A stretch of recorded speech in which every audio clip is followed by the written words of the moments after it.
चिंगी, लक्षात ठेव, तुला पुन्हा माझ्यासारखी मुलगी नाही भेटणार. झंप्या, चिल बेबी चिल. मला तूच आवडत नाहीस तर शोधेन तरी कशाला तुझ्यासारखी परत.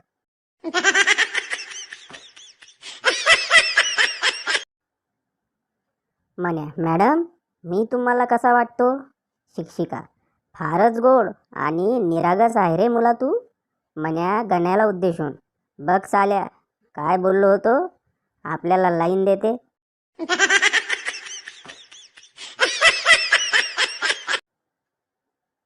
ग्राहक, ऊंचा सुनने की मशीन कितने की है? दुकानदार, 20 रुपए से 20,000 रुपए तक. ग्राहक, 20 रुपए वाली दिखाओ. दुकानदार, ये लीजिए, कान में लगाने का एक बटन और बटन से शर्ट की जेब तक एक वायर का टुकड़ा. दिल्ली का ग्राहक, ये काम कैसे करती है?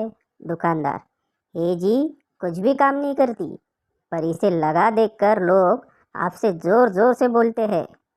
मशीन की ज़रूरत ही नहीं पड़ती, हमारे दुकान में सबसे ज़्यादा यही मशीन बिकती है.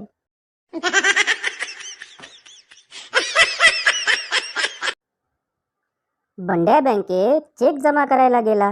बंड्या, मॅडम मला चेक डिपॉझिट करायचा आहे, कधीपर्यंत क्लिअर होईल? बँक कर्मचारी, सर 2 ते 3 दिवस लागतील. बंड्या, दोन्ही बँक समोरासमोरच तर आहेत ना, मग एवढा उशीर का? बँक कर्मचारी, सर प्रोसेस फॉलो कराव्या लागतात. फॉर एक्झाम्पल, जर समजा तुमचा अपघात स्मशानभूमीसमोर झाला आणि तुम्ही मेलात, तर तुम्हाला घरी नेऊन पाहुणे रावळे बोलावून अंत्यसंस्काराची विधी करून आंघोळ घालून आणतील का लगेच स्मशानभूमीत नेतील जाळायला? बंड्या, असलं खतरनाक उदाहरण देऊ नका, जेव्हा क्लिअर व्हायचं तेव्हा होऊ द्या, काहीच अडचण नाही.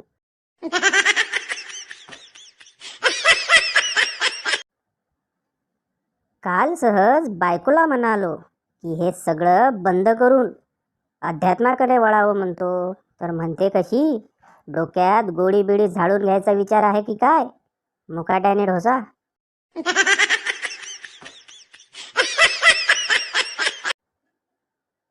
भेळ खाता खाता भाऊंच्या डोळ्यात पाणी आले. भेळवाला, मिरची जास्त पडली का?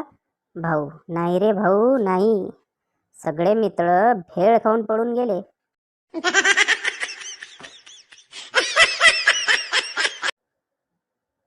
संताने मोबाईलचा टावर पाहिला आणि त्यावर पेटणारी लाल लाईट त्याने पाहिली. बाजूच्याला म्हणाला, खरंच इंडिया पुढे जात आहे, विमानांसाठी पण ट्रॅफिक सिग्नल लावलेत.